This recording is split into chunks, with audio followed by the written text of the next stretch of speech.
Tiba-tiba, kedua personelnya tadi bikin klarifikasi tanpa menggunakan topeng. Dan di dalam video tersebut, mereka akhirnya mengungkap nama asli mereka, yaitu Novi Citra Indriati dan juga Muhammad Syifa Al-Lutfi. Dan di sana, mereka mengucapkan permintaan maaf dikarenakan salah satu lagu mereka yang berjudul Bayar Bayar Bayar dari album Gelap Gempita.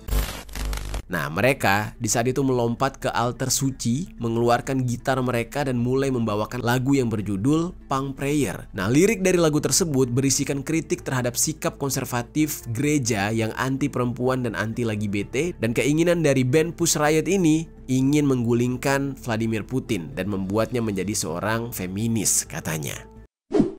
Yo geng, tekan tombol subscribe geng.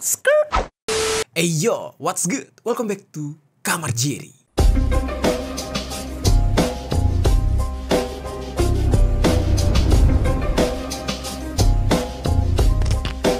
Geng. Oke, beberapa hari yang lalu sempat ramai salah satu band asal Indonesia yang bernama Sukatani. Band yang satu ini tiba-tiba hadir ke layar kaca melakukan klarifikasi terkait salah satu lagu mereka yang berjudul Bayar Bayar Bayar. Sebelum insiden tersebut, mungkin banyak di antara kita yang nggak tahu ini band apa sih, ya kan? Siapa sih Sukatani ini? Kok tiba-tiba muncul cewek dan cowok yang ceweknya pakai hijab, ya kan? Terus tiba-tiba klarifikasi. Karena memang band Sukatani ini mungkin ya tidak sepopuler band-band yang sering kita dengar atau band yang sering membuat lagu berisikan lirik-lirik cinta atau lirik-lirik yang romantis. Nah, band Sukatani ini ya lebih kepada membuat lirik yang mengkritik pemerintah. Kalau pada awalnya banyak orang yang nggak tahu siapa Sukatani, tapi ketika kasus ini tiba-tiba mencuat, banyak orang yang akhirnya ya jadi tahu dengan band yang satu ini. Nah, bahkan lagu mereka yang dianggap bermasalah, ini dianggap bermasalah ya, itu sampai dinyanyikan ketika aksi Indonesia Gelap kemarin. Nah, jadi cukup heboh kasus ini, geng.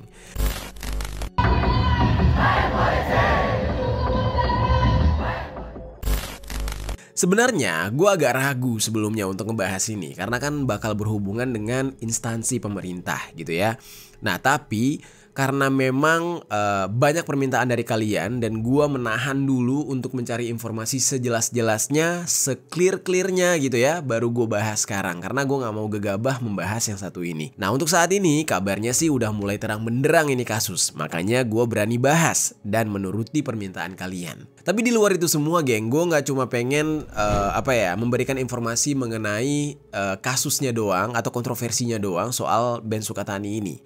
Tapi di sini gue juga bakal membahas beberapa info menarik yang menurut gue nih ya, ini adalah sebuah informasi yang perlu kalian tahu ya supaya wawasan kalian juga jadi bertambah gitu. Nah, di sini kita belajar bareng-bareng, yaitu band seperti Sukatani ini ternyata banyak di berbagai negara. Di negara-negara lain tuh ada. Seperti salah satunya band yang bernama Push Riot ya, gue nggak bisa sebutin karena ini agak eksplisit. Dan band yang satu ini nggak main-main. Mereka mengeluarkan lirik-lirik kritikan yang mengecam pemerintah Rusia. Kebayang tuh, Vladimir Putin aja dikritik oleh rakyatnya. Mereka ini sama seperti Sukatani, yaitu sama-sama menganut aliran band punk. Dan apakah ya memang band-band seperti ini atau band punk seperti ini selalu bertentangan dengan pemerintah atau identik dengan perlawanan terhadap sistem pemerintah? Nah, kali ini gue bakal ngajak kalian untuk ngebahas tentang hal tersebut.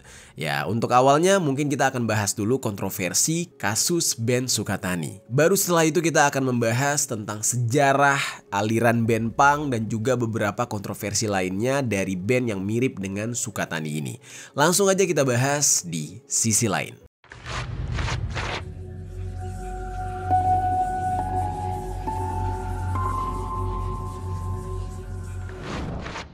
Kita langsung masuk ke dalam pembahasan pertama, yaitu kasusnya Sukatani.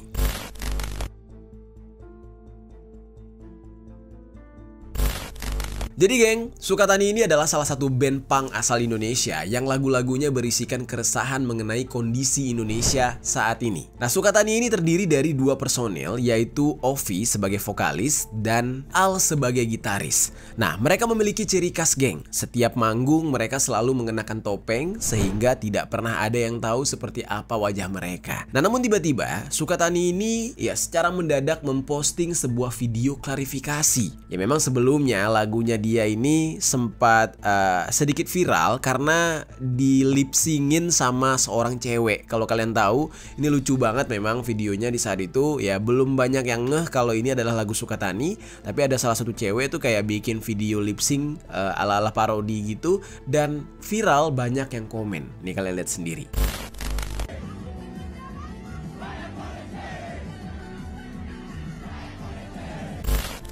Nah, yang membuat orang-orang jadi terbingung-bingung gitu ya, tiba-tiba kedua personelnya tadi bikin klarifikasi tanpa menggunakan topeng. Dan di dalam video tersebut, mereka akhirnya mengungkap nama asli mereka, yaitu Novi Citra Indriati dan juga Muhammad Siva Al-Lutfi. Dan di sana, mereka mengucapkan permintaan maaf dikarenakan salah satu lagu mereka yang berjudul Bayar Bayar Bayar dari album Gelap Gempita. Kami dengan judul lagu Bayar Bayar Bayar yang liriknya bayar polisi yang telah kami nyanyikan sehingga viral.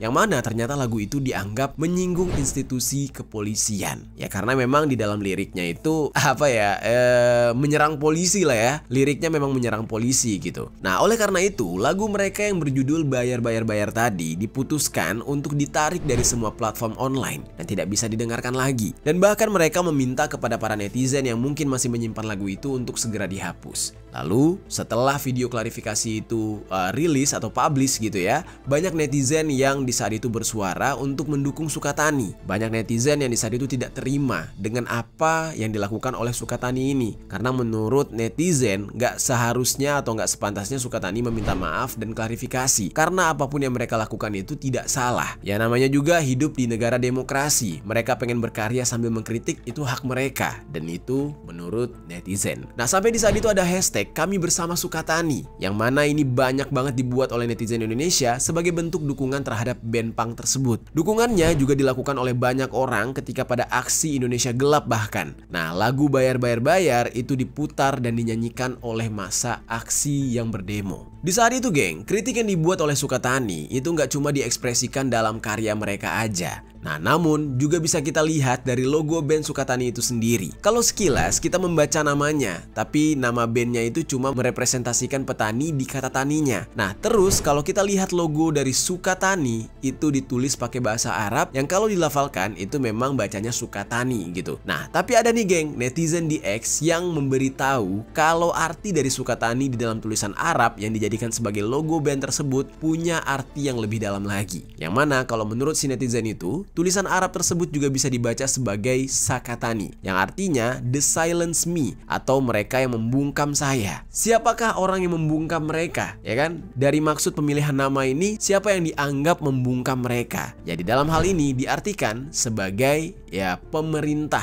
atau kaum elit yang kerap membungkam kebebasan individu yang terlalu mengkritik mereka. Nah, jadi dari pemilihan namanya aja udah kreatif banget sebenarnya Sukatani ini. Ya kalau kita nggak paham bahasa atau sastra Arab, yang nggak akan mengira kalau ada arti lain di balik tulisan Sukatani di dalam tulisan Arab. Tapi geng, ini nggak mengherankan sih. Soalnya vokalis dari Sukatani yang bernama Novi Citra Indrayati itu ternyata adalah lulusan IAIN Purwokerto dan pernah menulis sebuah skripsi mengenai bakat seni musik yang ada di Madrasah Ibtidaiyah Negeri yang ada di Purwokerto. Novi ini juga diketahui selain menjadi vokalis Sukatani, ternyata dia berprofesi sebagai seorang guru, tenaga pengajar. Nah, jadi memang bisa dikatakan ya ini adalah grup band yang terdiri dari orang-orang pintar gitu. Terus singkat cerita, setelah video klarifikasi soal lagu mereka yang viral, nah Novi ini dikabarkan nih ya malah dipecat dari sekolah tempat dia mengajar, yaitu SDIT Mutiara Hati di Banjarnegara, Jawa Tengah. Nah, jadi kabarnya itu setelah dia viral di mana-mana, dia memperlihatkan wajahnya di publik, ya dia harus kehilangan pekerjaan utamanya, yaitu sebagai tenaga pengajar atau guru. Waktu itu sempat beredar isu kalau pemecatan Novi ini disebabkan karena intimidasi yang dilakukan oleh oknum polisi ke sekolah tempat Novi bekerja. Nah, ini adalah kabar anginnya atau isunya gitu. Nah, namun kepala sekolah tempat Novi pernah bekerja ini yang bernama Eti Endarwati, dia bilang kalau pemecatan Novi itu bukan karena permasalahan mengenai lagunya dia, tetapi melainkan karena ada masalah lain, yaitu Novi dianggap sudah melanggar kode etik yang ditetapkan oleh sekolah tersebut yang berkaitan dengan syariat Islam. Nah, yang mana metode etik tersebut wajib dipatuhi oleh semua staf termasuk guru yang mengajar di sana. Itu menurut alasan pihak sekolah. Nah, namun pemecatan Novi ini ternyata mendapatkan kecaman dari berbagai pihak termasuk dari Menteri HAM yang bernama Natalius Pigai, yang mana dia mengingatkan agar Novi tidak boleh mengalami pemecatan dari profesinya sebagai guru. Ya, tidak ada alasan yang kuat memecat Novi hanya karena dia adalah seorang seniman, dia membuat lagu yang kontroversi, dan bahkan dia udah minta maaf gitu. Kenapa harus dipecat? Nah, oleh karena itu, pihak Kementerian HAM sudah mengutus Kanwil Jawa Tengah untuk memeriksa kebenaran terkait hal tersebut. Dan Natalius Pigai mengatakan kalau pemerintah akan konsisten memberikan perlindungan HAM kepada seluruh lapisan masyarakat, tidak terkecuali bagi mereka yang mengkritik pemerintah.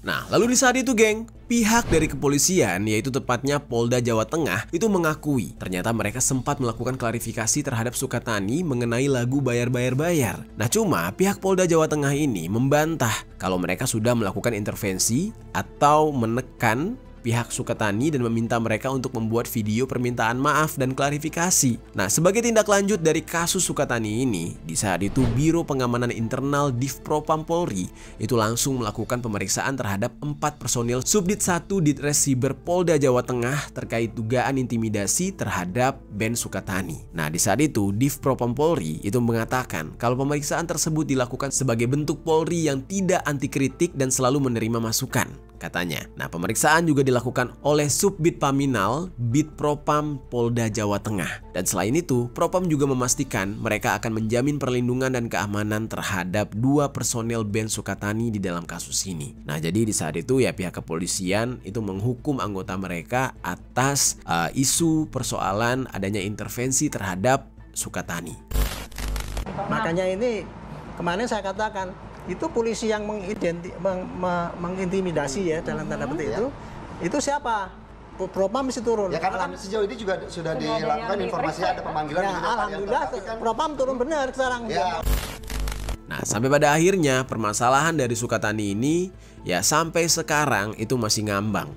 Udah beberapa pihak yang mencoba menolong dia, sampai ada yang menghubungi pihak sekolah dan meminta klarifikasi kenapa Novi harus dipecat. Apakah kasus dari Sukatani ini ya menjadi tanggung jawab sekolah juga, tempat Novi mengajar, atau gimana? Nah, padahal Novi itu tidak pernah mengaitkan profesinya sebagai seorang musisi dengan profesinya sebagai seorang guru. Nah, makanya nih masalah ini lagi diluruskan lah. Banyak pihak yang mengecam pemecatan Novi. Nah, tapi pihak sekolah di saat itu mengatakan kalau pemecatan Novi ini ya bukan karena kasus bandnya yang viral atau klarifikasi dia bersama salah satu anggota bandnya. Nah, tapi justru pemecatan dia itu sudah dilakukan sebelum bandnya ini viral. Katanya sih gitu. Dan kabarnya ya pemecatan Novi itu gara-gara dikatakan dia menggunakan pakaian yang kurang senonoh, kata pihak sekolah. Nah, tapi kan apa ya? Kalau kita lihat dari dia klarifikasi aja orangnya hijaban gitu, terus kayak foto nggak senonoh tuh foto yang kayak gimana gitu. Nah, alibi pihak sekolah yang mengatakan kalau Novi ini berpakaian yang agak kurang sopan atau nggak senonoh itu seperti apa, itu kan jadi pertanyaan juga, geng. Nah, makanya sampai detik ini permasalahan ini masih menjadi perdebatan. Nah, namun kabarnya ya sudah ada jaminan dari pihak kementerian kalau misalkan Novi sebagai anggota dari band Sukatani ini dikatakan masih punya kesempatan untuk berkarir lagi sebagai seorang guru.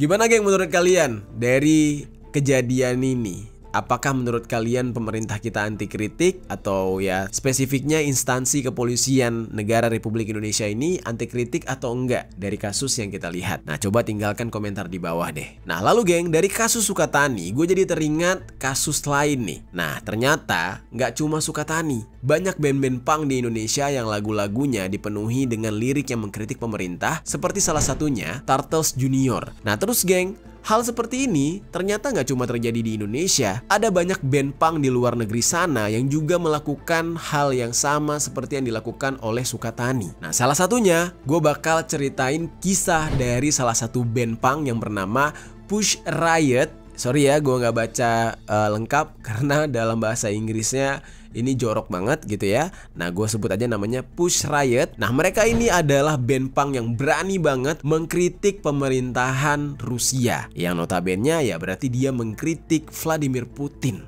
Gila gak tuh? Sekarang kita bahas.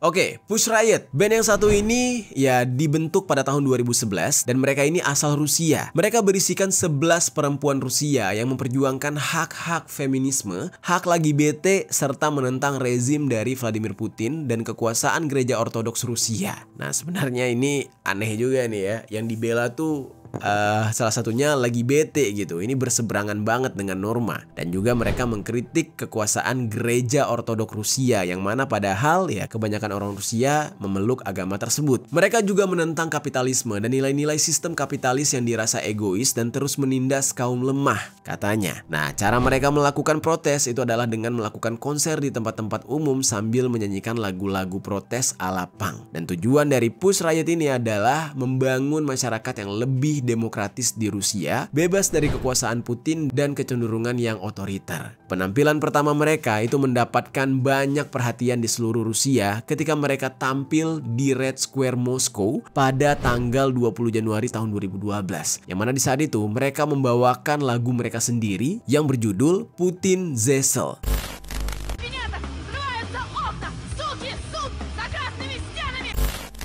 Ini gua nggak tahu ya cara baca yang bener kayak gimana, karena ini kan dalam konteksnya Rusia gitu ya, bahasa Rusia. Kalau kalian ada yang ngerti cara bacanya boleh tinggalkan komentar di bawah. Yang mana Putin Zesel ini kalau diterjemahkan dalam bahasa Indonesia artinya adalah Putin mengencingi dirinya sendiri. Nah, jadi berani banget mereka menentang Vladimir Putin. Nah, lagu tersebut dikatakan terinspirasi dari protes yang dilakukan untuk Putin pada bulan Desember tahun 2011 silam, di mana pasukan keamanan Rusia menghadapi lebih dari 100.000 pengunjuk rasa dan aksi tersebut berubah menjadi chaos atau kacau. Lalu geng, gerakan tersebut berlanjut pada tanggal 21 Februari tahun 2012 di mana ada 5 perempuan yang berjalan ke sebuah katedral di Moskow yang memakai gaun tanpa lengan, terus pakai celana ketat neon dan topeng ski balaklava. Nah, mereka di saat itu melompat ke altar suci, mengeluarkan gitar mereka dan mulai membawakan lagu yang berjudul Punk Prayer. Nah, lirik dari lagu tersebut berisikan kritik terhadap sikap konservatif gereja yang anti perempuan dan anti LGBT, dan keinginan dari band Push Riot ini ingin menggulingkan Vladimir Putin dan membuatnya menjadi seorang feminis, katanya. Nah, terus geng, setelah perform tersebut, ketiga perempuan tadi ditangkap di saat itu juga dan mereka semua identitasnya dipublish ke media. Nah, salah satunya yang bernama Nadezhda Tolokonnikova. Nah, terus ada lagi Maria Alikina. Terus ada lagi Yekaterina Samutsevich. Nah, hakim pengadilan di saat itu menjatuhkan hukuman 2 tahun penjara terhadap mereka. Dan ketiga perempuan tersebut bukannya bersedih mendengar putusan pengadilan, tapi malah mereka tersenyum bahkan sampai tertawa. Mereka mengatakan kalau pertunjukan mereka itu untuk memprotes hubungan antara gereja Ortodoks dengan pemerintah. Nah, bukannya untuk memperlihatkan sikap yang tidak hormat terhadap gereja, katanya. Dan pada saat itu, di luar gedung pengadilan, polisi juga sudah menangkap sebagian dari ratusan orang-orang yang berkumpul untuk menunjukkan dukungan mereka terhadap band yang satu ini. Nah, jadi fans-fansnya juga ikut ditangkap di saat itu. Hundreds of protesters for and against the punk band were kept back by police. A few dozen were rounded up, including the former world chess champion Garry Kasparov. Terus geng, Saat di dalam penjara, ketika perempuan dari Push Riot ini itu mendapat kecaman keras dari berbagai negara khususnya Amerika dan Uni Eropa. Pemerintah Amerika, Uni Eropa, dan para aktivis HAM di saat itu mengutuk hukuman 2 tahun penjara yang dijatuhkan kepada ketiga perempuan tersebut. Nah, jadi mereka ini sampai di penjara, beda dengan Sukatani gitu ya. Kalau Sukatani klarifikasi udah. Nah, tapi mereka ini sampai ya diciduk gitu. Dan Departemen Luar Negeri Amerika itu bilang putusan hakim Rusia itu tidak proporsional. Nah, oleh karena itu pemerintah Rusia harus meninjau kembali kasus tersebut untuk menjamin hak kebebasan berpendapat katanya. Nah, lalu Kepala Kebijakan Luar Negeri Uni Eropa yang bernama Catherine Ashton itu bilang kalau kasus tersebut menambah apa yang disebutnya sebagai peningkatan intimidasi dan penuntutan bermotif politik terhadap para aktivis oposisi di Rusia. Namun geng, pada tahun 2013, Push Riot ini mendapatkan pengampunan sehingga mereka akhirnya dibebaskan dari penjara. Nah, karena mereka sudah memiliki riwayat ditangkap oleh polisi, ternyata tetap tidak menghentikan mereka untuk terus bersuara dan melakukan pergerakan. Nah, seperti ketika mereka berulah lagi dengan mengacaukan Piala Dunia tahun 2018. Dan setiap mereka tertangkap, mereka selalu menunjukkan kalau mereka sama sekali tidak merasa apa yang mereka lakukan adalah hal yang salah. Jadi kayak merasa itu biasa aja, sehingga mereka selalu terlihat senang dan tertawa setiap kali tertangkap. Jadi kayak mereka yakin banget ya mereka nggak salah gitu, kurang lebih kayak gitu. Kasus Sukatani dan Push Riot ini yang gue sampaikan sebelumnya itu sebenarnya sudah bisa menggambarkan betapa band punk itu sangat mengkritisi pemerintah. Nah, tapi ada satu hal yang gue sadari, kalau Push Riot ini berkali-kali tertangkap, ya udah gitu aja gitu, mereka masih tetap berkarya. Nah, tapi setelah kasus Sukatani ini, tiba-tiba ada kabar kalau band Sukatani malah diminta untuk menjadi duta polisi. Nah, ini sering banget terjadi nih geng ya di Indonesia. Ada satu kasus atau masalah, tiba-tiba orang yang terlibat diangkat jadi duta. Waktu dulu itu sempat ada nih para duta dadakan kayak gini. Salah satunya ada duta Pancasila. Nah, terus ada juga yang jadi duta COVID-19. Nah, yang gue bingungnya, kenapa sih ya permasalahan demi permasalahan di Indonesia itu ujung-ujungnya orang yang bersalah atau orang yang dianggap bersalah malah dijadiin duta. Ini kan aneh banget gitu. Nah, namun geng, ada beberapa alasan yang gue dapatkan dari sebuah media yang bernama Media Mojok. Yang pertama, ya karena pemerintah mencari orang yang berpengalaman walaupun pengalamannya di sesuatu yang dianggap kontroversial. Lalu, alasan kedua, karena orang-orang yang bermasalah itu berhak memperbaiki dirinya. Nah, lalu alasan ketiganya, dengan menjadikan duta tersebut, jadi tidak perlu repot-repot untuk menghukum mereka. Nah, namun dari ketiga alasan tersebut, ya sebenarnya masuk akal aja. Nah, tapi itu dianggap jadi kayak bercandaan gitu geng, apa-apa dijadiin duta gitu. Nah, menurut kalian gimana geng soal duta-duta di Indonesia yang selalu berawal dari kontroversi, berawal dari kesalahan, terus berdamai dengan pihak kepolisian, tiba-tiba diangkat menjadi duta? Banyak yang bertanya, haruskah label duta ini selalu diberikan kepada orang-orang yang melakukan kesalahan? Ya kan, lalu diangkat oleh pihak pemerintah menjadi duta, atau ujung-ujungnya ya memang nggak ada gunanya juga gitu. Nah, ini benar-benar fenomena kayak ide buntu gitu, udah nggak punya ide lain mungkin ya. Akhirnya ya cara pintasnya ya udah dijadiin duta aja. Ini udah banyak banget kayak gini nih. Bikin salah klarifikasi jadi duta. Di Indonesia tuh aduh, ada-ada aja. Oke. Nah, karena permasalahan band-band punk tadi udah gue ceritain 2 cerita ya, yaitu Sukatani dan Push Riot. Nah, dan kemungkinan di luar sana masih banyak lagi yang seperti mereka ini, yang membuat citra dari punk itu dikenal sebagai pembuat onar, pembangkang, orang yang gak benar. Nah, jadi banyak banget tuduhan-tuduhan kayak gini. Nah, tapi apa sih sebenarnya band punk itu? Dan bagaimana perkembangannya sampai bisa membuat gerakan yang sepertinya terlihat selalu melawan pemerintah? Nah, untuk kali ini gue bakal masuk ke dalam pembahasan kemunculan band punk sebagai bentuk perlawanan. Jadi geng, bisa dikatakan ya, punk itu adalah sebuah subgenre yang berasal dari rock, yang mana memiliki ciri khas yang sebenarnya berbeda dari genre musik lainnya. Musiknya itu ya seperti yang kita tahu cenderung keras, walaupun gak sekeras band metal gitu ya. Dan lirik-liriknya juga bisa gue bilang berat karena bukan berisi lirik tentang percintaan, tapi justru berisikan kritik terhadap kondisi hidup yang tidak baik-baik aja di Indonesia. Nah, namun dari berbagai sumber yang gue dapatkan, awal mula punk ini muncul sekitar tahun 1970-an sampai tahun 1980-an di Inggris. Nah, ini koreksi koreksi gue kalau salah dalam menyampaikan informasinya geng, karena ini agak sensitif ya. Jadi buat kalian yang mungkin ada yang tergabung ke dalam komunitas punk, ya mungkin bisa dimaklumi kalau ada kesalahan. Tapi kalau memang kesalahannya bisa diperbaiki, boleh kalian koreksi di kolom komentar gitu ya. Oke, kita lanjut lagi.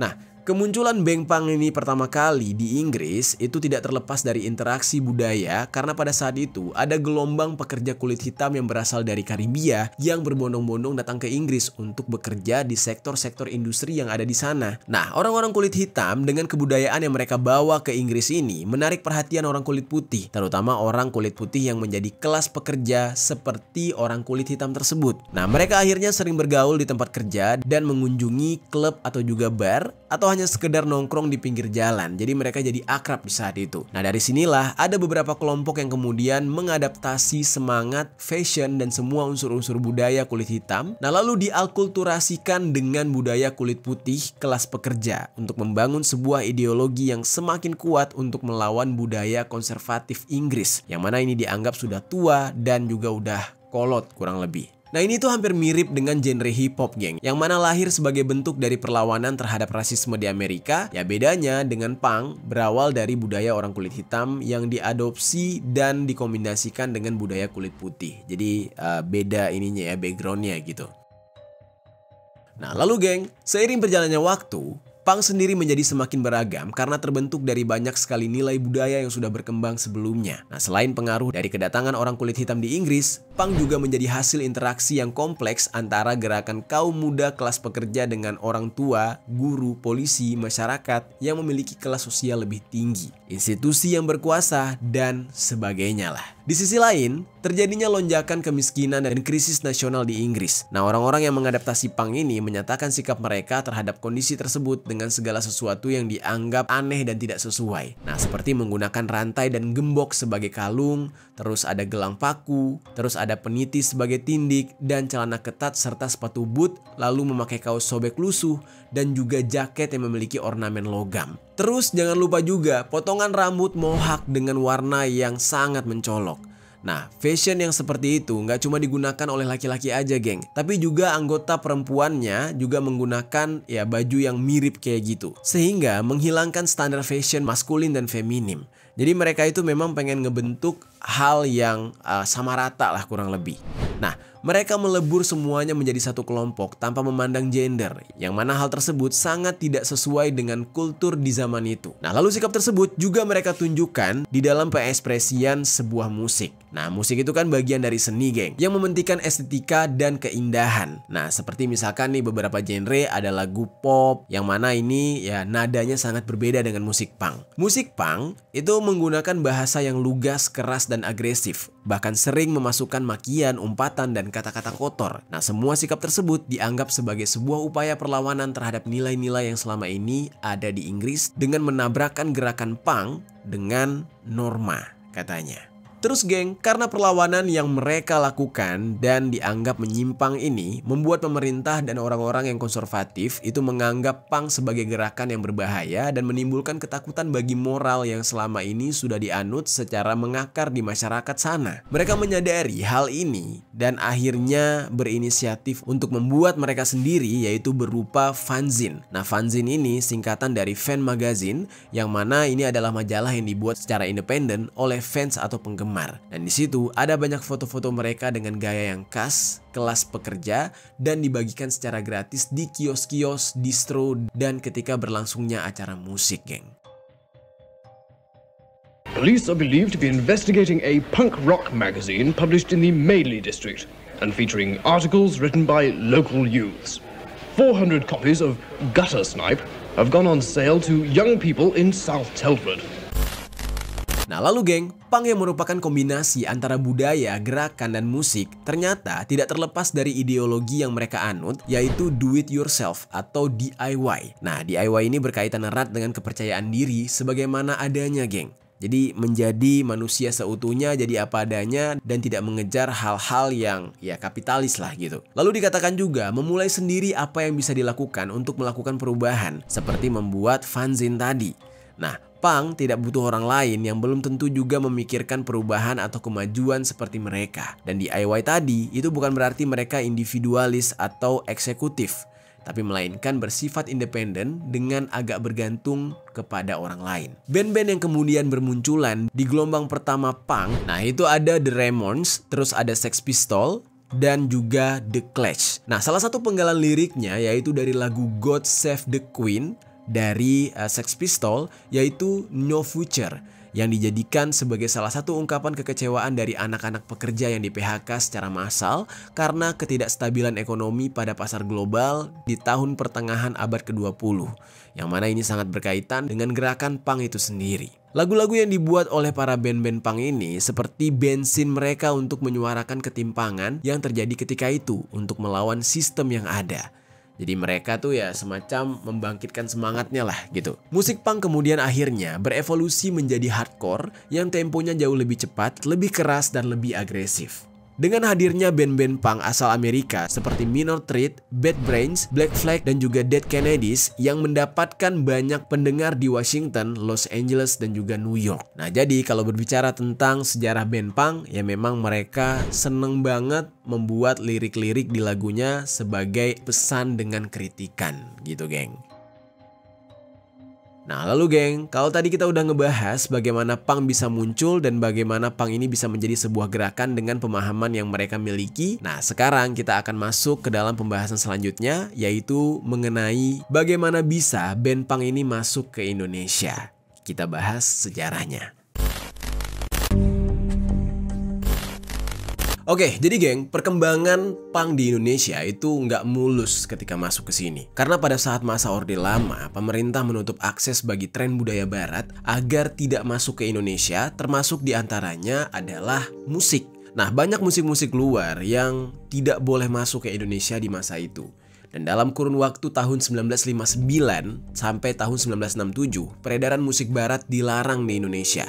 Dan hal ini mengacu pada penentangan imperialisme dan kolonialisme bangsa barat dalam Manifesto Politik Indonesia. Dan oleh sebab itu, perkembangan musik Indonesia menjadi terhambat. Nah, namun ketika Indonesia masuk ke dalam masa Orde Baru nih, ketika Indonesia dipimpin oleh Soeharto, regulasi musik menjadi lebih longgar dibandingkan ketika Orde Lama. Dan hal ini ditandai dengan pencabutan larangan musik rock yang saat itu bergerak sebagai musik underground. Ya walaupun di masa Orde Baru seperti yang kita tahu ya, banyak orang yang ditangkap. Orang-orang yang mengkritik pemerintah itu ya bakal hilang lah gitu. Namun perkembangan musik di Indonesia jauh lebih meningkat. Ya mungkin bisa dikatakan secara genrenya lebih bebas, tapi liriknya itu ya tidak boleh menjurus kepada mengkritik pemerintah. Kurang lebih kayak gitu, geng. Di Indonesia sendiri, musik underground terbagi menjadi 4 kategori, yaitu hardcore, punk, metal, dan alternatif. Dan dengan meluasnya pendengar punk serta orang-orang yang secara langsung mengadopsi gaya hidup punk antara akhir tahun 1970-an sampai dengan awal 1980-an. Pengaruh punk yang masuk ke Indonesia terbagi menjadi 4 hal. Nah, jadi di saat itu punk ini bukan masuk melalui musik doang atau melalui fashionnya doang, enggak. Tetapi justru melalui lifestyle gitu ya. Ya, yang pertama itu ada musik udah pasti, ada fashion udah pasti. Terus mereka berkomunitas dan juga membuat movement atau pergerakan. Nah, fungsinya membuat movement atau pergerakan ya untuk mencari atau merekrut anggota-anggota baru supaya mereka ideologinya semakin meluas gitu, geng. Nah, ternyata 4 elemen tadi itu nggak hadir secara bersamaan di Indonesia. Atau bisa dikatakan nggak semua orang di saat itu yang tiba-tiba menjadi punk seutuhnya. Dengerin musik punk, gayanya gaya punk, terus komunitasnya langsung gabung komunitas punk, nggak kayak gitu. Tetapi bertahap satu persatu.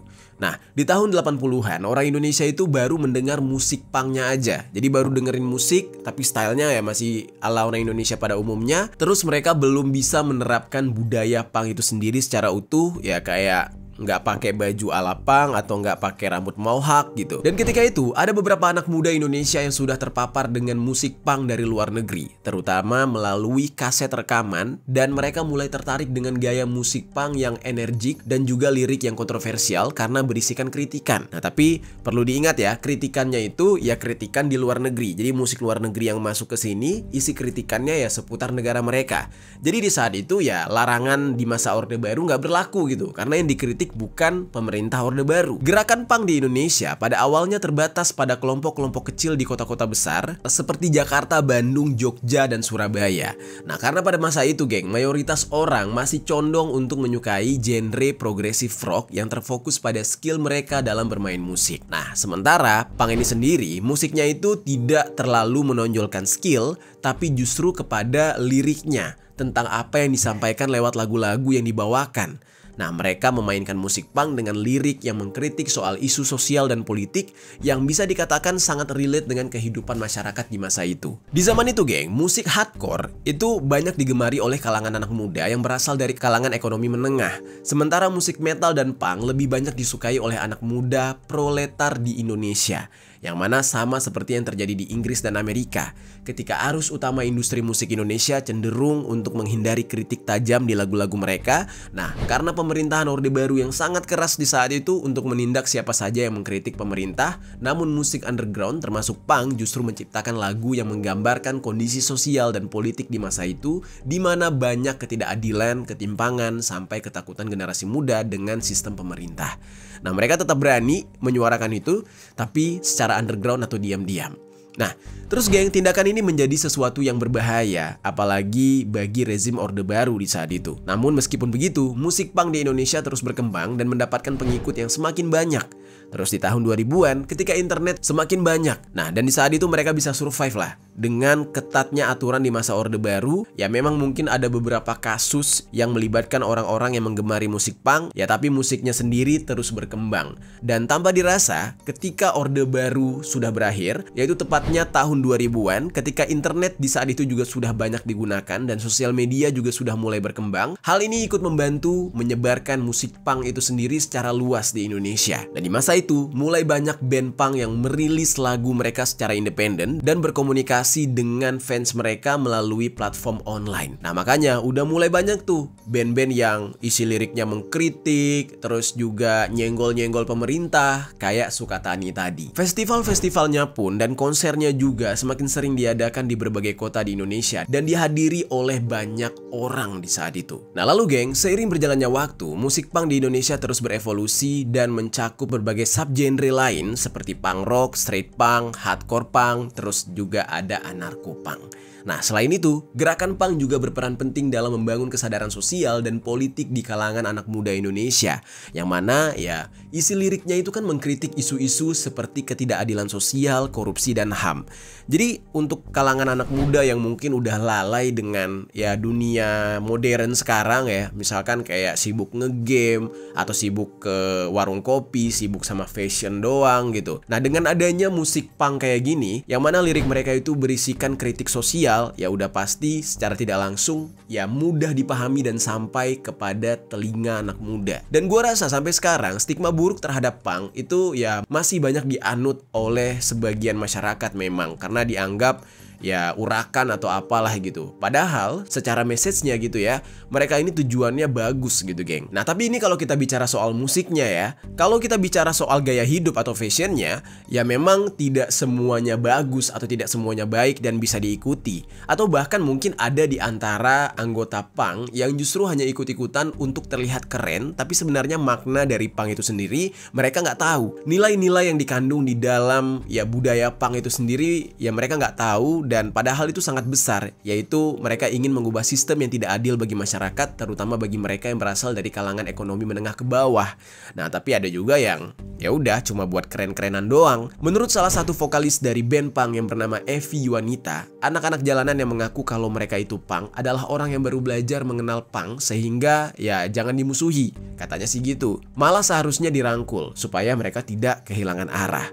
Nanti semakin lama anak jalanan itu akan tahu punk itu seperti apa. Jadi punk itu bukan berarti lo hidup urakan, lo hidup gak jelas di jalanan, atau mabok-mabokan, terus ngamen, hasil ngamennya buat mabok. Nah itu bukan ideologi yang dianut oleh punk atau bukan pemahaman yang dianut oleh punk itu sendiri. Nah kalau misalkan ada yang berbuat onar, ya berarti dia belum memahami apa itu punk. Dan menurut Evi Yuanita, ya orang-orang kayak gitu cukup diingatkan aja. Memang kadang ada yang membuat nama punk menjadi buruk karena tingkah laku mereka. Masih menurut Evi nih geng, saat ini punk di Indonesia sudah menjadi komunitas punk terbesar di dunia. Dan band punk dari luar negeri yang sudah pernah main ke Indonesia, mereka mengakui kalau di Indonesia di mana-mana ada punk katanya. Nah dan akhirnya punk ini menjadi sebuah genre yang berkembang bahkan menjadi yang terbesar saat ini. Dan hal ini disebabkan karena Indonesia memiliki penduduk yang banyak, dan dari penduduk yang banyak tersebut kelas menengah ke bawah lah yang mendominasi tergabung ke dalam komunitas punk. Tingkat korupsi yang tinggi, penyebaran narkoba yang tinggi, yang mana semua aspek tersebut memang cocok dengan gerakan yang dilakukan oleh punk. Ideologi punk itu cocok dengan sikap masyarakat dimanapun yang merasa tidak puas dengan pemerintah. Dan kompleksnya permasalahan inilah yang membuat punk bisa berkembang biak dengan cepat, dan di setiap daerah pasti ada orang-orang punk, walaupun jika dibandingkan dengan fans dari genre lain ya masih belum bisa mendominasi. Dan perkembangan musik punk di Indonesia juga pada akhirnya melahirkan band-band punk baru, ya salah satunya seperti Sukatani tadi geng. Ya siapa yang pernah menyangka ya seorang guru gitu, seorang guru wanita, ternyata dia adalah vokalis band yang bisa dikatakan ya liriknya itu mengkritik pemerintah alias berseberangan dengan sistem. Ya inilah yang terjadi gitu. Itu dia geng pembahasan kita hari ini mengenai kasusnya band Sukatani dan bagaimana ya genre punk yang dianut oleh Sukatani ini bisa masuk Indonesia. Padahal lirikalnya itu mengkritik pemerintah banget. Nah apa di antara kalian juga ada yang menggemari musik punk ini, dan gimana nih pendapat kalian tentang pembahasan kita hari ini? Coba tuliskan komentar di bawah.